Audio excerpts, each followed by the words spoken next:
He's got the tongue and everything. Big Daddy B. And Bostin Loyd himself. You have a site for these yet? Yeah, they're going to be put on my store in a couple of weeks. Alright, sick. What's that? What's the actual URL? Do you know it? www.bigdaddyb.com. Oh, sick. So it's just a straight website. Yeah, on the store. Hell yeah. Big Daddy B. That's right there in the shirt. Turn left onto Veterans Memorial Drive. Try to run up on a nigga, so I'll lay him down.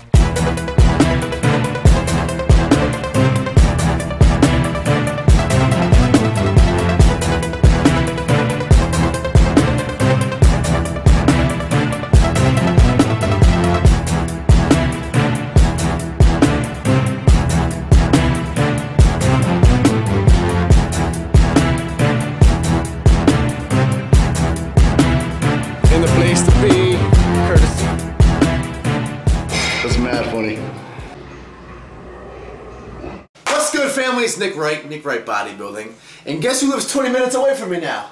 Yes, I do. Right down the street. Is it really 20 minutes? I thought it was less than that, no? That's about 20 minutes, I think. It depends. I drive fast, so maybe it's less than 20 minutes.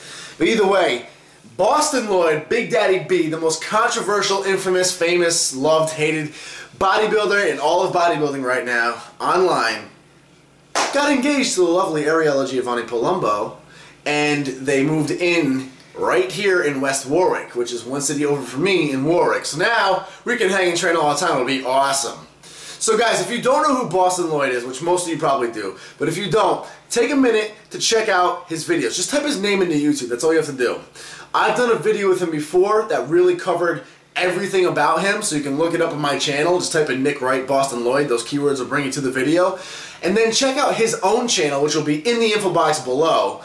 And that has a lot of his videos where he actually documents and blogs his progress in bodybuilding.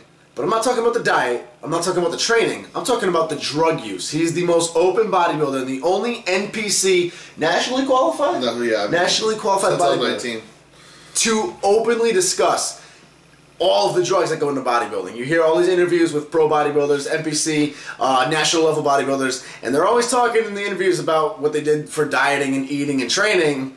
But obviously, there's a lot more that goes into that. Yeah, those are the worst. Like the interviews, like post after they win their show, they're like, "Oh, yeah, I up my carbs. I'm put on 10 pounds of muscle because I up my carbs." I mean, that's just the worst thing about it, right there. And in the last video that him and I did, which you can go back and check out, we covered how at that level of bodybuilding, the diet is literally almost like 10% of it. In the grand scheme of it, as in you're going to rely mostly on the drugs that you're taking. Yeah, like when I won the Contra, my diet didn't change once. It was just drug changes. So like I said, my diet did not change once. Everything stayed the same.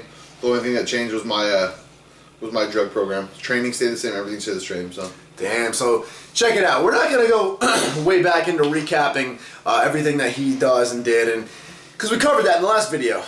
Now we'll move on to something a little more interesting and a little more relevant to what's currently going on with you. If any of you guys are following Bostin Loyd online, or just on YouTube at all, because 1,000,001 YouTubers did vlog responses about the subject, Bostin recently fucked up his arm. Yeah, 4 days before my show. A Tuesday before the Saturday show.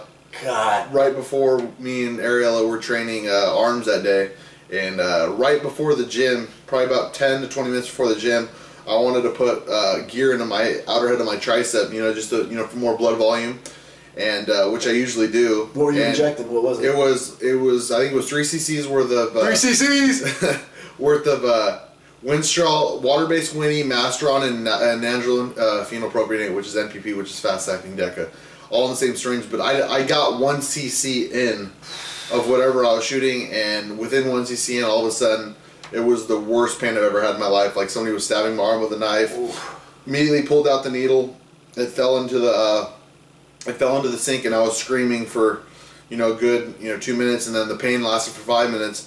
Then driving to the gym, all of a sudden my hand started numbing. Went to the gym, picked up a dumbbell, was doing preacher curls, and the dumbbell literally just dropped into my hands. I had no power in my hand at all whatsoever.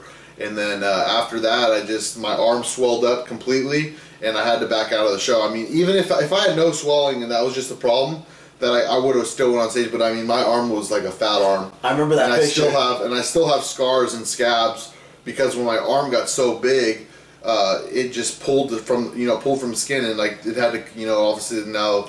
Is that what that was? Because I remember the picture. You almost actually looked like a burn victim. It looked like you had spilled acid on your arm or something. So what happened was my arm got so big that it stretched the skin, and then when the skin was healing, it took forever because that whole nerve was fucked up. So it just takes forever to repair because there's not really much blood in that area. Then when you kill off the nerve, it kills off everything around it, right? So I still have, like I said, and if you see in our training video, if you look at my left arm, it's still bruised up still. I'm trying to train the best as possible, but there's not really much blood flow still going to my left arm.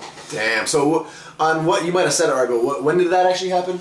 That happened, my show was November 2nd. Probably happened October 31st. Oof. So like 3 months ago? Is that what that is? It's over 3 months ago. Yeah. Yeah. Wow. That's the same day I actually messed up my ankle. That was just a really unlucky day. Yeah, that was it was a Tuesday. That's crazy. So it's been like 3 or 4 months now. Yeah, so I think I was coming up in 4 months. And you're just getting back into the gym now. Just back.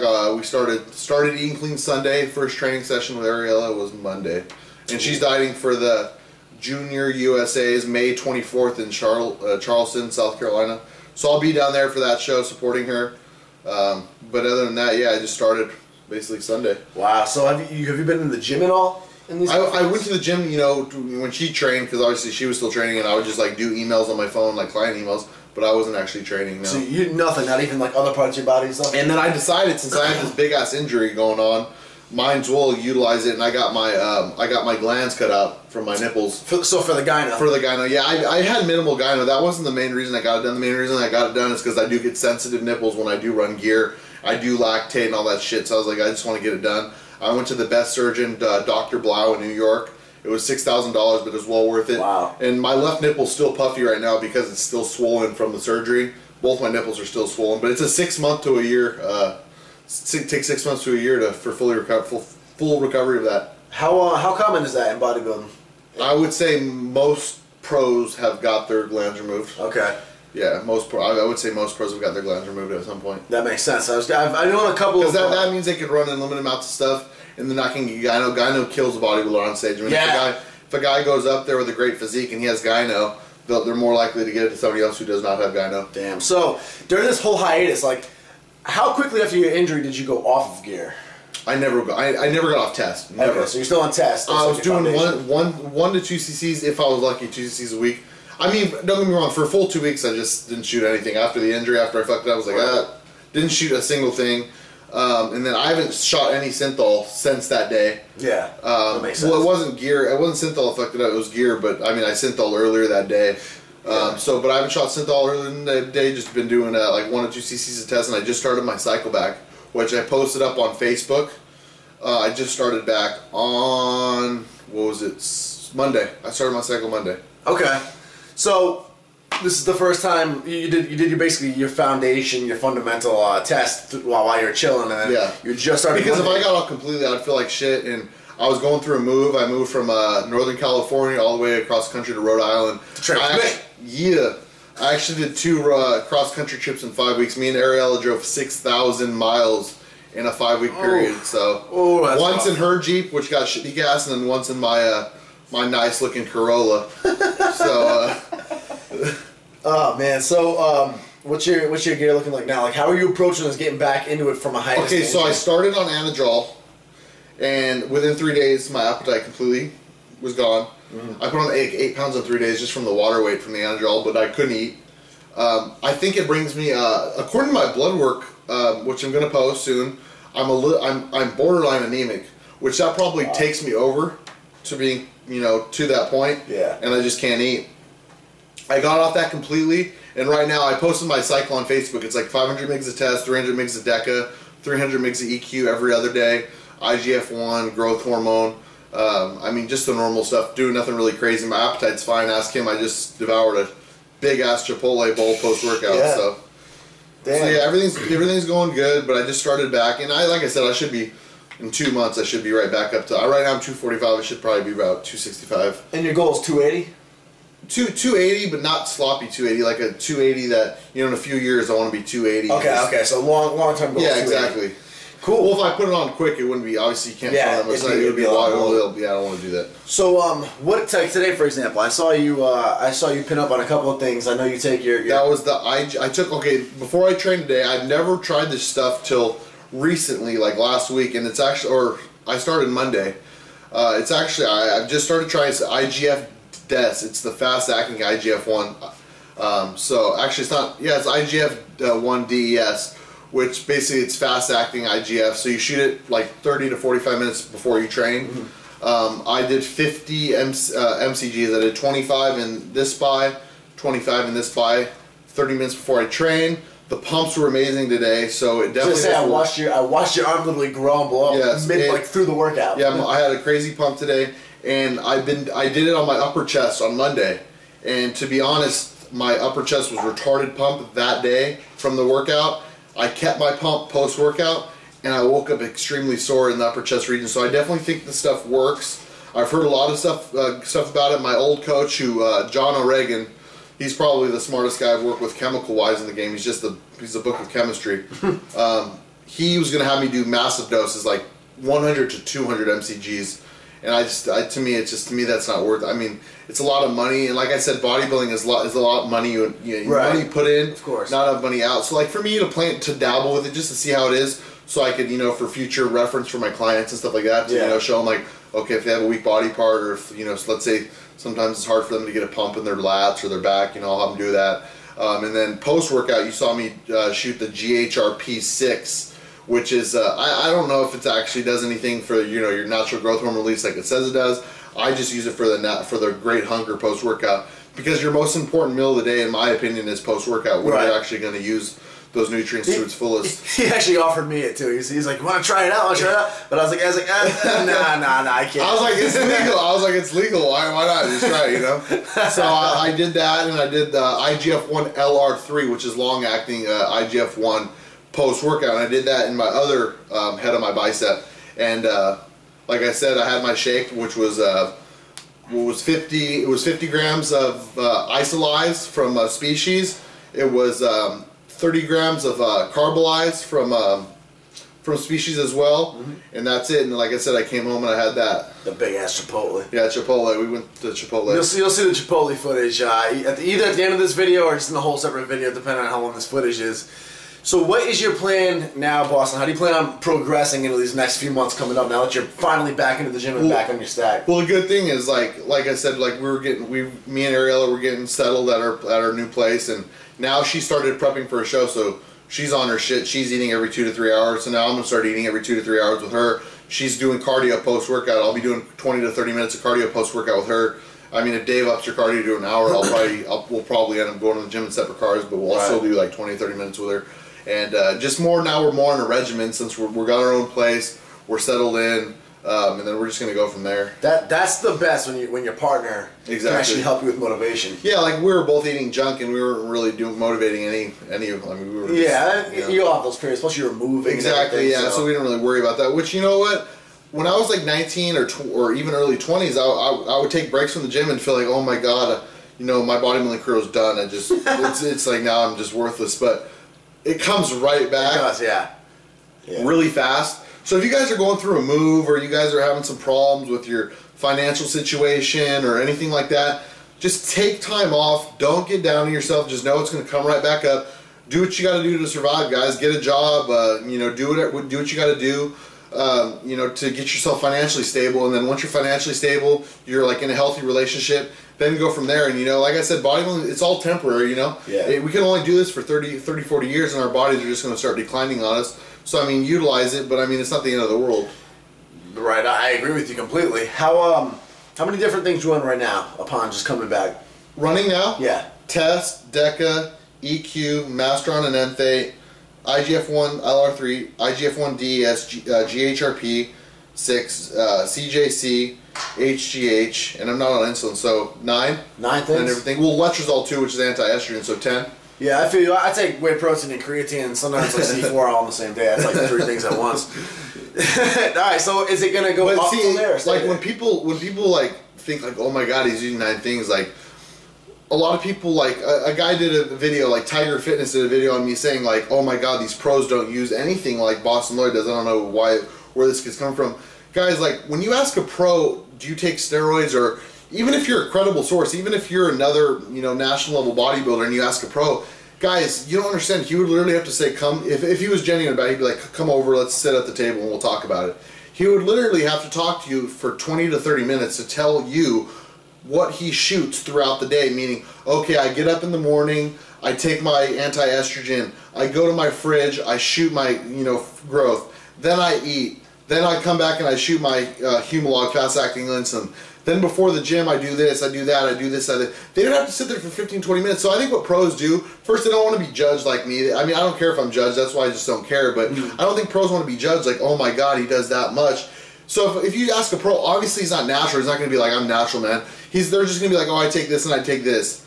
And then you'll get off their case about it. But like if a true pro was to tell you what they actually do, or actually now since they're already big, they don't really have to do much to maintain it.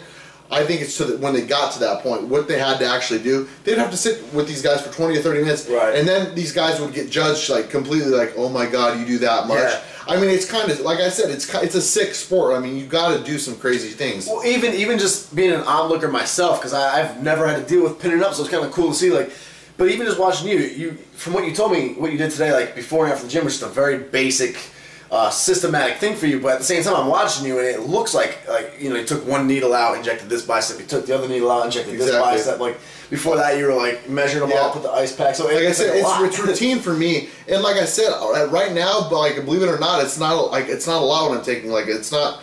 Like pre-contest when I was running all those things, it was a lot. Like to me, it was like, oh, I got to do this again. I got to do it. Now it's like, oh, I get to shoot again today. Like let's do it, because I'm more like I'm not doing it that much. But like you have to understand, like pros are not going to tell you what they actually take.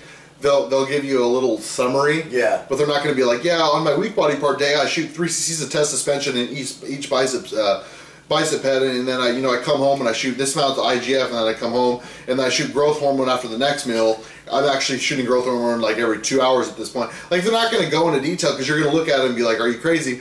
Or me, I don't care if I get judged, guys. Like I just want to be honest with you guys. I've always said, to wrap it up, a good finishing point is kind of what you said. Bodybuilding's a sport, beauty pageant, whatever you want to call it. It's a thing where you put a lot of money and a lot of yourself into it, and you don't get much out. And essentially, what else does that? Addictions. Essentially, bodybuilding is really an addiction. I've definitely, as well, I would say the last 6 months to 8 months, I've realized that, like, and it's like, for me, it's like, I love doing this. Like, I was born into a gym. My parents were both bodybuilders. Yeah. This is what I like personally, like, what makes me happy. Like, but as far as bodybuilding, competitive bodybuilding, I'm almost at the point where it's like, it's not, like, I think I'm going to do another show just to shut a lot of people up. Like, holy fuck, like, he came, like, legit, like, but I don't want to really make it a habit of competing, because it's a lot of stupid money you're wasting. You know, the drugs, obviously, they're probably not the healthiest thing in the world. I've never said that they're the healthiest thing in the world. But as a goal, if this is what I'm happy, I'm not gonna, I'm not gonna like say like, oh, I'm not gonna do that, because this truly what makes me happy. You know, we could get hit by a car and tomorrow and our life is gone. You know, do what makes you happy, and that's all that's all I've ever preached. But it's like, for me, it's like, yeah, I don't know, bodybuilding, like I said, you get nothing back. As a competitive sport, if you're doing it for fun, you can still have a relationship. It's more lenient, you know what I mean? You're not competing, you're not like, oh, I'm gonna get beat on stage with this guy if I don't do this. And it's fun to compete every once in a while. I've competed 8 times, and I did as many shows as I have. Yeah, so I started when I was 17 as a teenager, and I did a couple shows. I did like 5 NPC shows. I would compete as a teenager, and I've competed a lot. And I'm like, damn, $100 every year for an NPC card. Then 90 per class to enter. Now, right? It's 110 every year. Yeah. Then it's 90 per class you enter. On top of that, you got to pay $100 for your tan, $120 for your hotel, just a bunch of stuff. Yeah. And like I said, it's not really, like, to me, I'm kind of phasing out. It's not really worth it. All right, guys. So that's the update for you guys with Bostin Loyd. And I'm going to be hanging out and training with him, even just off camera, a lot more now that he's close to me. He's a cool guy. We are friends, despite the fact everyone thinks we have beef. Guys, for everybody asking, there was a video recently he did, and everyone's like, did you hear what Bostin Loyd said about you? And 36 minutes in, guys, he sarcastically said, yeah, Nick looks sick. Friends this ball bust. I mean, I tell him he's an idiot with nutrition all the time, so. Yeah, I mean, you guys can't take everything you see on social media serious. But like I said, it's funny like posting stuff on Facebook and getting people's reactions. I will say he's 1,000% different in person than he is on Facebook. Facebook Bostin Loyd, I don't even think I'd hang out with. But he's a cool guy in person. So. Yeah, I mean, like I said, I tell the truth, and it's like I think shit can go wrong over social media when you're through texting. Yeah, you can't. Even relationships sometimes you can't even tell through texting and stuff like that. So it's more of like you got to truly meet someone. That's why I laugh when people get really like mad on people on social media because there could be guys on social media that are super really like nice. And they meet them in person, they're total like assholes. But you can't really judge somebody on the internet, really. I mean, but I do speak the truth. Like everything I post, it's I kind of exaggerate it. Like I kind of bring it. Like I'll throw stupid shit in there to you'll push those buttons exactly to make more people like to bring more people into the conversation. Because if you say, "Oh, I don't like powerlifters. I don't think it's a fun, a good sport," you're not going to really get a rise. But you say these fat motherfucking powerlifters. Like, they look like shit, fuck that. You're going to bring more attention to the convo. You're going to get actually fat powerlifters commenting on your shit hella mad. So it's like, to me, it's just funny. Like, to me, I'm bored. Like, fuck, I'm sorry, guys. I'm bored. I just post shit. So, I mean, if you guys want to judge it, it's cool. But, yeah, I appreciate all you guys for commenting on this stuff and fighting with each other. And it's to me, we laugh all the time about it. Yeah! Rolling with Big Daddy B in the place to be. Courtesy of NWB and Ariella's glutes. Gains. Go, right? We can get here or to go. She needs to eat. Okay, yeah, let's go. Extra white. Let's go black. Ooh, you're doing spicy. Extra meat. I know it's extra. No, not that steak. My bad. Yeah, my bad.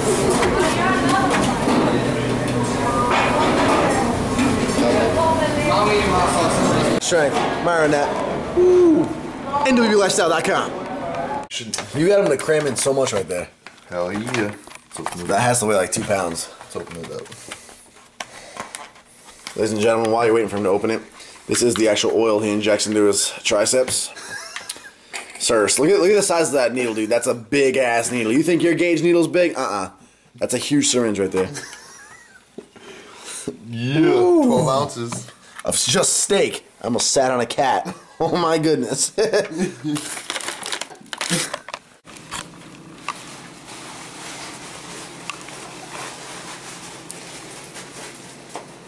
When's the last show you did, Nick? Was it your teenager? No, last show was 2012. I did the men's division in that Muscle Beach show. Oh, yeah, I was there. Yeah, and then, That's when I was still living there, huh? Oh, no, I live in NorCal. I just came down to visit. You live in NorCal? I lived in NorCal, but I came down to watch it. I was with Alan Donnelly. I was there. There was an older guy there backstage with me. Mm-hmm. Speaking of him. Yeah. That show was rough. My head wasn't in it at all. I shouldn't even have done it. The only reason I committed to doing it was because sponsors already put money into it, like flying me out and stuff. Oh, did they? Yeah, but I really shouldn't have done it. Like, I fell off my diet like 9 weeks out just because of all this personal stuff building up. Were you in Virginia? No, I was in Rhode Island. It was before I moved. But yeah, before that I did the international, that Natural Mr. Olympia. That was a fun show. I was in Reno, Nevada. Oh, dude. Are you tagging me on Instagram right now? I am tagging Am I about to become Instagram right famous? Oh my god! I'm excited. Look at Big Daddy B. Pounding this shit. Yo, that aspartame right there is gonna make you crave more sugar, then you're gonna get bloated and you're gonna lose your show. Just kidding, look at Bostin Loyd's doing it if it fits your macros now. Announced it, everybody. Switched over. You're doing it. Official. Check it out, guys. If you want to hit up Bostin Loyd for advice, or if you want to hit him up for coaching, you can hit him up at his email and his website, right? Yeah, it's www.bigdaddyb.com. And right now, like I said, I am taking on clients. It's my full-time job. It's what I do for a living. The month of January, I had at least 30, 40 people hire me. And kids, like the main thing I keep getting, which I just want to cover because I keep getting these questions, pro hormones this, pro hormones that, pro hormones that. I used pro hormones when I was like 17, 18. The worst thing I could have possibly done, guys. They're very toxic oral steroids. You don't keep much. You just really, it's just, you get hella strong, hella quick. Get off, you get bitch tits, side effects, they lactating. They're all, most of the pro hormones are progesterone. Alright guys, link in the info box below for Big Daddy B Bostin Loyd. Please let us know in the comments what you want to see next, because he's an interesting fella. and I just hang out with the most interesting people there are in the world. So let us know, guys. Let us know what you want to see. And also, guys, I'll be having my t-shirt line in next week. Well, if you want to get close right now, before that comes out, this hoodie, this tank top, that hoodie that Ariella has on in the corner, she's over here smiling. Those are all on my website in the info box below as well. So check it out, Big Daddy B's website in the info box. His clothing will be ready soon. Hit him up if you want questions. All right. Subscribe.